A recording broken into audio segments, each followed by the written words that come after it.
थे आपका आपके चैनल आत्म जागृति में। आशा करता हूँ आप सब ठीक होंगे। आज फिर मैं एक किताब की समरी लेके आया हूँ। उस किताब का सारांश आपके जीवन को बदलने में एक बहुत बड़ा योगदान दे सकता है। इस बारे में आपका क्या विचार है? लाइक करें, कमेंट करें और सब्सक्राइब करें। आज की पुस्तक एक महत्वपूर्ण व्यक्ति द्वारा लिखी गई है। वह महत्वपूर्ण व्यक्ति है स्वामी विवेकानंद। उनके योग पर विचार इस सारांश में प्रस्तुत किए गए हैं। स्वामी विवेकानंद को कौन नहीं जानता। वह आधुनिक भारत के सबसे महान आध्यात्मिक और प्रेरणादायक व्यक्तित्व में से एक थे। उन्होंने भारत के योग दर्शन को न केवल देश में बल्कि पूरे विश्व में प्रतिष्ठा दिलाई है। योग उनके लिए केवल शरीर स्वस्थ रखने का माध्यम नहीं, बल्कि यह आत्मा की शक्ति को पहचानने का मार्ग था। उनकी पुस्तक राजयोग योग के 4 प्रमुख भागों को दर्शाती है, जो मैं आपके साथ आज साझा करना चाहता हूँ। अगर आप बैठे हैं तो सहजता से बैठ जाएं और इस पुस्तक के सारांश को सुने। स्वामी विवेकानंद के अनुसार योग का अर्थ है मनुष्य को अपने वास्तविक स्वरूप का ज्ञान कराना। योग शब्द संस्कृत के युज धातु से बना है, जिसका अर्थ है जोड़ना, अर्थात आत्मा और परमात्मा का मिलन ही योग है। विवेकानंद ने कहा कि हर व्यक्ति के अंदर ईश्वर की ज्योति है और योग का अभ्यास उस ज्योति को पहचानने और उसको अनुभव करने का मार्ग प्रस्तुत करता है। अगर अभी तक आपने चैनल सब्सक्राइब नहीं किया तो सब्सक्राइब करें और नोटिफिकेशन बेल आइकन को दबाएं, जिससे आपको नोटिफिकेशन मिलती रहे। लाइक करें, कमेंट करें और सब्सक्राइब करें। योग के 4 प्रमुख मार्ग स्वामी विवेकानंद द्वारा बताए गए हैं। विवेकानंद ने योग को केवल एक आसन या साधन नहीं माना है। उन्होंने योग को 4 प्रकार से बांटा है। कर्म योग, निस्वार्थ कर्म का मार्ग। भक्ति योग, प्रेम और भक्ति का मार्ग। ज्ञान योग, सत्य और ज्ञान की खोज का मार्ग। राजयोग, मन को नियंत्रण और ध्यान मार्ग का मार्ग। विवेकानंद कहते हैं कि व्यक्ति का स्वभाव के अनुसार किसी भी मार्ग पर परम सत्य को प्राप्त कर सकता है। राजयोग, मन को जीतने का विज्ञान। राजयोग स्वामी विवेकानंद की सर्वाधिक प्रसिद्ध शिक्षाओं में से एक है। उन्होंने कहा है, मनुष्य बाहरी दुनिया को जीतने से पहले अपने मन को जीतना सीखे तो वो विजेता बन सकता है।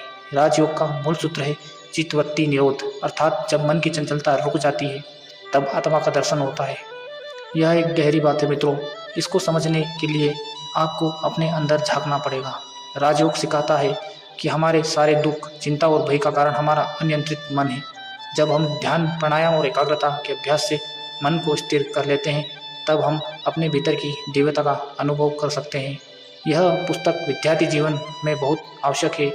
जो यह सारांश सुनेगा और अपने जीवन में उतारेगा, उसे सफल होने से कोई नहीं रोक सकता। ध्यान और एकाग्रता। विवेकानंद ने कहा कि ध्यान आत्मा का पहुँचने की एक सीढ़ी है। अनेक शब्दों में ध्यान वह प्रक्रिया है जिसके द्वारा हम अपने भीतर की दिव्य शक्ति को जागृत करते हैं।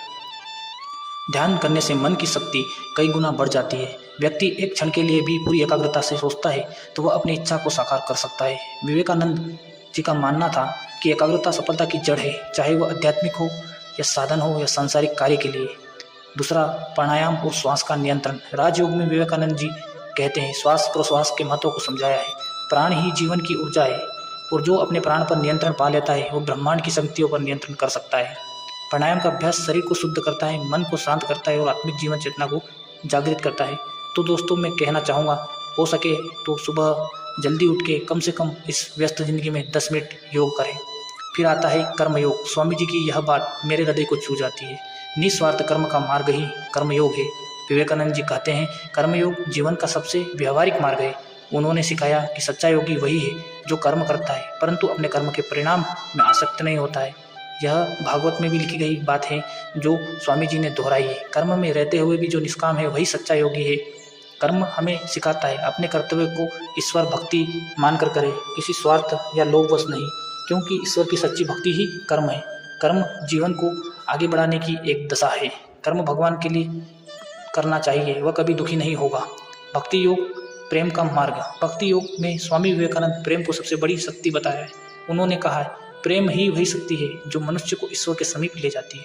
भक्ति योग सिखाता है कि ईश्वर किसी मंदिर या मूर्ति में नहीं बल्कि हर जीव में विद्यमान है।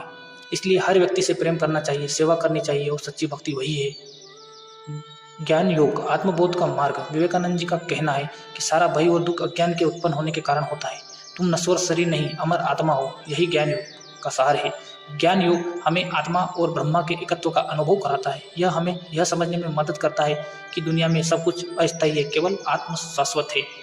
अगर आपने अभी तक मेरे चैनल को सब्सक्राइब नहीं किया तो सब्सक्राइब करें, लाइक कमेंट करें आपको किस पुस्तक के सारांश की आवश्यकता है। आगे चलते हैं। स्वामी जी कहते हैं कि योग केवल साधुओं के लिए नहीं बल्कि सामान्य मनुष्य के लिए भी आवश्यक बताया है। उन्होंने कहा योग जीवन से भागने का नहीं बल्कि जीवन को सर्वोत्तम रूप से जीने का मार्ग है। उन्होंने लोगों को सिखाया कि योग का उद्देश्य केवल ध्यान और तपस्या नहीं बल्कि जीवन के हर क्षेत्र में संतुलन, शांति, आत्मबल विकसित करना है। योग से मनुष्य अपने शरीर, मन और आत्मा तीनों को सशक्त बना सकता है। योग और युवा शक्ति। स्वामी जी ने युवा शक्ति पर बहुत बल दिया है। विवेकानंद जी युवाओं को सबसे अधिक प्रेरित करते हुए कहते हैं, उठो जागो तब तक मत रुको जब तक लक्ष्य प्राप्त ना हो जाए।